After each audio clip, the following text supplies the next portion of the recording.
बिस्मिल्लाहिर्रहमानिर्रहीम अस्सलामुअलैकुम नाजरीन, आज हाज़िर हैं एक और स्टनिंग वीडियो के साथ।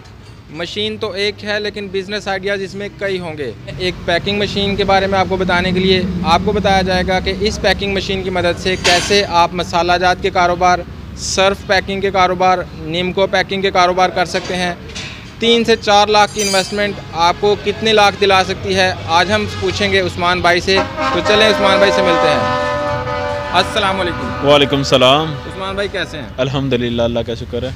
उस्मान भाई, नाजरीन को इस मशीन के बारे में बताइए और इसके बाद बाकी तफसीलात आपसे बाद में जानेंगे। जी, ये है जी पैकिंग मशीन।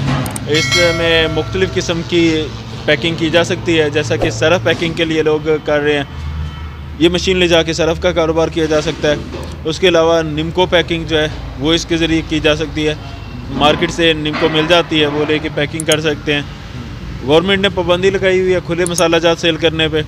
आप यही मशीन हासिल करके खुले मसाला जात को पैकिंग करना शुरू करें और मार्केट में दें, तो इस तरह कारोबार किया जा सकता है।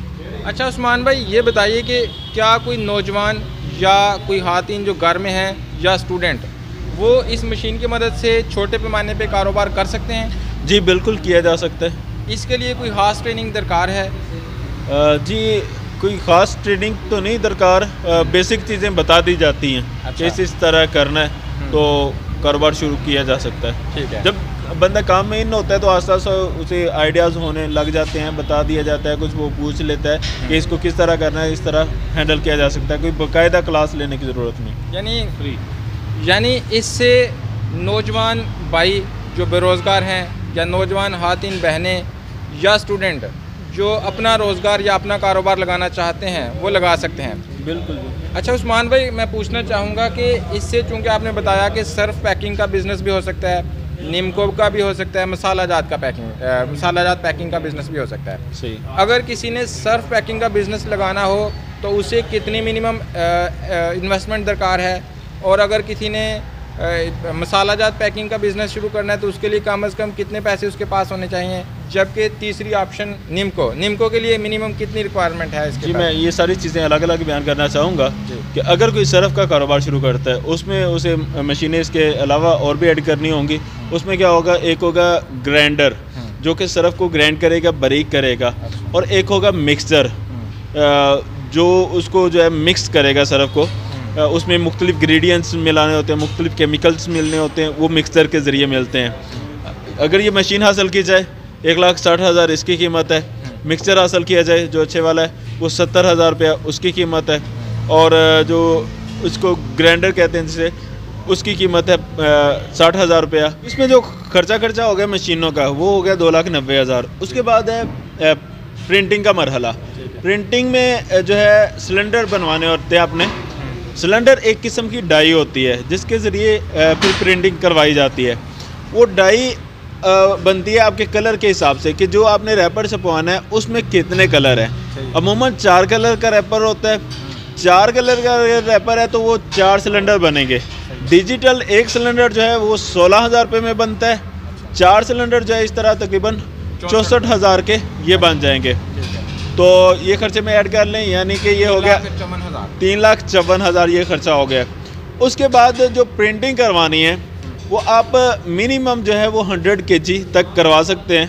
तो 1 kg का रेट है जी 600 रुपया।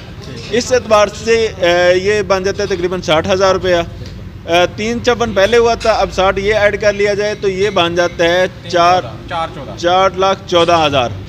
ये है जी आपका जो खर्चा है मेन। उसके अलावा कुछ छोटे मोटे खर्चे इसके अलावा हो सकते हैं, या जो केमिकल्स वगैरह लाने हैं और सरफ लानी है, जो रॉ मटेरियल वो लाना है, यानी कि रुपया 50,000 या लाख तक ये भी आप लगा सकते हैं। टोटल तकरीबन 5 लाख तक ये कारोबार आपका शुरू हो सकता है। सही है। अच्छा, जब ये 5 लाख लगा के कारोबार स्टार्ट कर लिया तो साफ ज़ाहिर है इसकी सेल करने के लिए मार्केटिंग भी दरकार है। तो मार्केटिंग के ऊपर कितना खर्चा आ सकता है और इसके बाद इसमें कितना प्रॉफिट हो सकता है? देखिए, मार्केटिंग तो ये डिपेंड करता है कि जब जो शुरू करेगा ना उसके लिए वो फ्लैक्सिंग वगैरह नहीं बनवाएगा, बल्कि वो खुद ही जब जो होलसेल डीलर हैं उनके पास माल लेके जाएगा और इस तरह मार्केटिंग करेगा। यानी इसमें फ़िज़िकली वर्क ज़्यादा करना होगा, और फ्लैक्सिंग वगैरह भी अगर बनवाता है या इस तरह की मार्केटिंग भी करता है वो उस पर डिपेंड करता है। अब अगर कहा जाए ना कि नॉर्मल किसी ने बिजनेस स्टार्ट करना है तो 5 लाख तक स्टार्ट हो जाता है। अब वो पंजाबी का मुहावरा कि जितना गुड़ ओना मीठा, जितना वो पैसा ऐड करता जाए और मार्केटिंग पे लगाता जाए उस हिसाब से उसका कारोबार भी बड़ा होगा। यही कारोबार है 12-12 लाख तक भी शुरू कर रहे हैं लोग, यही कारोबार है 15-15 लाख तक भी शुरू किया जा रहा है।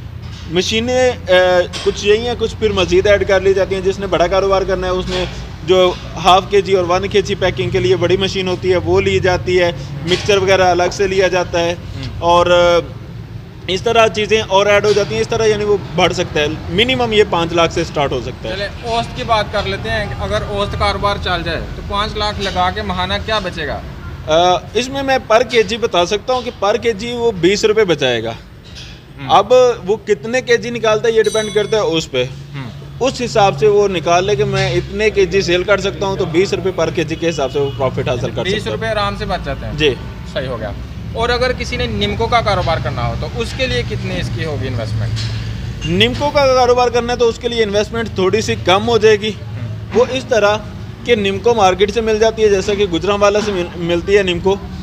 जब कोई मशीन हासिल करता है तो हम पूरे राब्ते नंबर वगैरह दे देते हैं कि कहाँ से वो माल हासिल करेगा निम्को का। तो गुजरांवाला से निम्को मिल जाती है 90 रुपये से लेकर 140 रुपये तक पर kg के हिसाब से तकरीबन। अच्छा। अब ये डिपेंड करता है किस क्वालिटी की वो निम्को हासिल करता है या उसमें क्या क्या मिक्स करवाना चाहता है। अच्छा। उस एतबार से वो हासिल करेगा, फिर वो उनकी पैकिंग करेगा।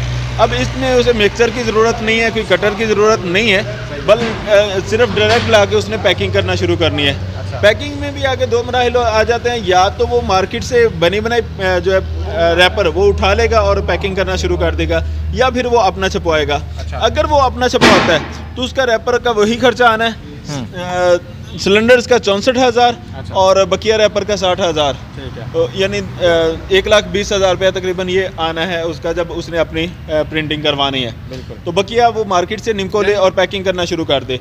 जब कारोबार उसका चल जाए फिर वो दूसरा भी प्लांट लगा सकता है जिसमें निम्को भी खुद तैयार करेगा। ठीक है। यानी इसमें और हाँ, इसमें एक और चीज़ ऐड होगी। यहाँ पे ये देखिए फोटो सेल लगा हुआ है, इसके अलावा यहाँ पे एक्सपायरी डेट लगेगी। सरफ में एक्सपायरी डेट लगाने की ज़रूरत नहीं है। निम्को का कारोबार करना है तो उसके लिए एक्सपायरी डेट लगाना ज़रूरी है। अच्छा। ये मशीन एक्सपायरी डेट वाली है, तकरीबन 55,000 की मिल जाती है, वो इसके साथ एडजस्ट होगी। वो इजाफी है जी। यानी इसमें टोटल फिर एक मशीन का इजाफा हुआ निम्को के कारोबार में और 2 मशीनों की कमी हुई। 1,30,000 की कमी हुई और 55,000 का इजाफा हो गया। कुल मिला के तकरीबन 80,000 बढ़ गए। टोटल आपके 50,000 के करीब बचते हैं। यानी वो कारोबार अगर 5 लाख में शुरू होता है तो ये 4.25 से 4.5 तक शुरू हो जाएगा। ये 4 तक शुरू हो जाता है। 4 से नीचे नीचे। ठीक हो गया। अच्छा, मसाला जात की तरफ आते हैं, उसमें इसका कितना खर्चा आ रहा है? मसाला जात में भी एक्सपायरी डेट लगेगी। बकिया मशीन यही होगी। रैपर अगर अपना छुपवाता है तो वही खर्चा है उसका, नहीं छुपवाता तो मार्केट से बना बनाया मिल सकता है। बकिया उसके वही इंग्रेडिएंट, यानी निम्को वाला हिसाब ही है मसाला जात में भी। अच्छा, जब ये मशीन खरीद लेता है बंदा तो साफ ज़ाहिर है हर मशीन ख़राब भी हो सकती है, तो इसकी रिपेयर कौन करवाता है, कहाँ से होती है? रिपेयर जो है उसके लिए वो कॉल करेगा। मशीन हासिल करने के बाद जब भी मसला आता है कॉल करेगा, बंदा भेज दिया जाएगा। तकरीबन 3,000 रुपये वो चार्जेस लेते हैं रिपेयरिंग के। अच्छा। वो रिपेयर करके आ जाएगा। यानी कोई ऐसा इशू नहीं है कि आपकी मशीन डेड हो जाएगी, एक बार ख़राब हुई तो ये ख़त्म नहीं? ऐसा नहीं है, क्योंकि ये पाकिस्तानी मेड है, बाहर की तो बनी नहीं हुई। अच्छा। पाकिस्तानी मेड का यही फ़ायदा होता है कि उसके स्पेयर पार्ट्स वगैरह यहीं से मिल जाते हैं। ज़बरदस्त। उस्मान भाई, बहुत शुक्रिया, आपने काफ़ी अच्छे तरीके से इस मशीन के बारे में आगाह कर दिया कि हम कैसे 3 मुख्तलिफ़ किस्म के कारोबार कर सकते हैं और इसमें कितना खर्चा आ सकता है। तो जी नाज़रीन, ये थी आज की वीडियो। इस वीडियो के बनाने का मकसद ये था कि आपको छोटे छोटे कारोबार के बारे में आइडिया दिया जा सके। तो अगर कोई भाई बेरोज़गार है या उसको कोई जॉब नहीं मिल रही और वो थोड़ी बहुत इन्वेस्टमेंट कर सकता है, तो इस तरह के कारोबार करके या यही कारोबार करके कुछ ना कुछ अपने और अपने अहल खाना के लिए कमा सकता है और मुमलकत हदादात की तरक्की में अपना हिस्सा डाल सकता है। आज की वीडियो में इतना ही। इंशाअल्लाह फिर मिलेंगे एक नए वीडियो के साथ। तब तक के लिए अल्लाह हाफिज़।